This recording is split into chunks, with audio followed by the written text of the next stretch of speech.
តោះអ្នកទាំងអស់គ្នាចូលរួមរត់ជាមួយនឹងខ្ញុំដើម្បី challenge ខ្លួនឯងក៏ដូចជាយើងរត់ដើម្បីទទួលបានសុខភាពល្អអ្នកទាំងអស់គ្នាអញ្ចឹងថ្ងៃនេះដែរគឺជាថ្ងៃទី1របស់ខ្ញុំដែលខ្ញុំចូលរួមរត់ដើម្បី challenge ខ្លួនឯងជាមួយនឹងកម្មវិធីរត់មួយដែលមានឈ្មោះថា OUTT Independence Day Run Fun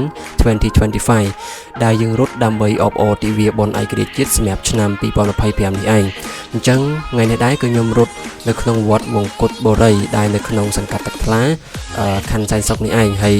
តើតើជាមួយនឹងថ្ងៃនេះផងដែរគឺខ្ញុំបាន set plan ថាខ្ញុំនឹងរត់ឲ្យបាន10គីឡូសម្រាប់ថ្ងៃនេះផងដែរប៉ុន្តែដោយសារតែទីតាំងដែលខ្ញុំរត់មើលទៅមានសភាពទៅជាមួយនឹងចង្អៀតហើយក៏មានម៉ូតូជិះចុះជិះឡើងវាធ្វើឲ្យការរត់របស់ខ្ញុំវាអត់មានភាព comfortable អញ្ចឹងខ្ញុំក៏រត់បានតែ7គីឡូជាងទេអ្នកទាំងអស់គ្នាសម្រាប់ថ្ងៃទី1នេះផងដែរអញ្ចឹងនៅក្នុងការរត់នេះផងដែរគឺគេមាន deadline ច្បាស់លាស់ក៏ដូចជា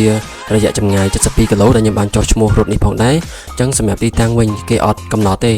wherever you want to run នៅណាក៏បានដែរសំខាន់យើងមានទិន្នន័យមាន app ដែល track តាក់ទងជាមួយនឹងការរត់របស់យើង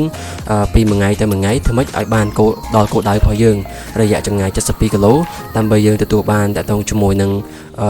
award reward ក៏ដូចជា medal តាក់ទងជាមួយនឹងការរត់សម្រាប់ការរត់អបអរទិវាបុណ្យឯករាជ្យជាតិសម្រាប់ឆ្នាំ2025នេះផងដែរអញ្ចឹងនៅក្នុងវីដេអូនេះផងដែរអត់មានអីច្រើនទេគ្រាន់តែចង់ចែករំលែកតាក់ទងជាមួយនឹងសកម្មភាពដំបូងថ្ងៃដំបូងដែលខ្ញុំធ្វើការរត់ដើម្បី challenge ខ្លួនឯងវាគ្មានអ្វីដែលយើងទទួលបានមកងាយស្រួលទេអ្នកទាំងអស់គ្នាវាទាមទារការលះបង់ការអត់ធ្មត់ការតស៊ូរបស់យើងដើម្បីទទួលបាននូវជោគជ័យមួយនោះ